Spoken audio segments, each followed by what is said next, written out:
निर्भीड निष्पक्ष वृत्तांकनाचा बुलंद आवाज, राजसत्ता न्यूज।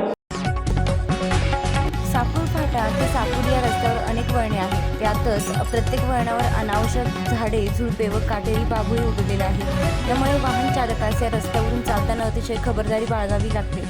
वाढलेल्या झाडाझुडपांमुळे समोरील वाहने दिसत नाहीत व किरकोळ स्वरूपाचे व कधी भीषण अपघात होत असतात। नुकतेच साकूर चौफुलीच्या पुढे SR पेट्रोल पंपाच्या वळणावर भीषण अपघात झाला। यात एकाचा दुर्दैवी मृत्यू झाला। या घटनेची माहिती सामाजिक कार्यकर्ते सुनील दिघे यांनी दखल घेत थेट सार्वजनिक बांधकाम विभागाला धारेवर धरलं व तात्काळ रस्त्याच्या कडेला असलेली अनावश्यक झाडे झुडपे तोडण्यास सांगितले, तसेच अनधिकृत अतिक्रमण काढण्यासाठी सांगितले। यावेळी त्यांनी आमच्याशी वार्तालाप केला आहे, तो बघूया।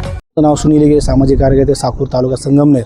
आपण मागे पण सार्वजनिक बांधकाम विभागाला आपण वारंवार पत्रव्यवहार करेल होता की ह्या संदर्भात की रस्त्याच्या कडेला साकूर ते साकूर फाटापर्यंत, साकूर ते माऊली फाटापर्यंत यांचे वारंवार सांगून यांना पत्रव्यवहार केला होता की रस्त्याच्या कडेला झाडं आहेत हे काढावी म्हणून। आणि याच्या तिने दुर्लक्ष केलं। आता 2-3 दिवसापूर्वी एक श्रीगोंद्याचा मुलगा, तरुण मुलगा इथं त्याची जागेवर ऑन द स्पॉट तो डेथ झाला तिथं। आणि ह्यात परत त्यांना आपण रात्री त्यांना फोन केला, असं त्यांना म्हणलं 2 दिवसात झाडं काढा, अन्यथा याचे वाईट परिणाम तो भोगावं लागतील। पण त्यांनी तात्पुरता लगेच कारवाई केलेली आहे।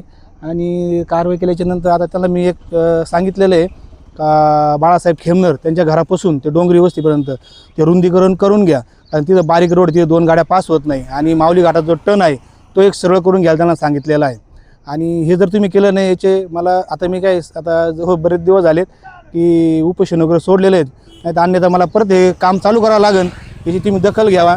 आणि माझी पालकांना विनंती, 18 वर्षाच्या जे आत मुलं असतील त्यांना गाडी चालवताना त्यांच्याकडे लक्ष द्या किंवा त्यांच्या हातात गाडी देऊ नका। आणि अपघातात याच्यामुळे अपघात जास्त होत आहेत।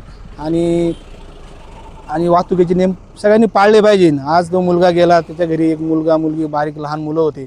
आणि काय होतं, आज मुलगा जागेवर गेल्यानंतर हे अधिकारी पण काय कधी ऐकते नाही, यांना वारंवार सांगून सुद्धा। आता ठीक आहे, आता त्यांना ही माहिती दिलेली आहे, झाडं काढून राहिले ते। दुसरी माहिती अशी का रुंदीकरणसुद्धा होणार आहे, ते म्हणले, त्यांनी शब्द दिला रुंदीकरण होणार आहे म्हणून। ठीक आहे।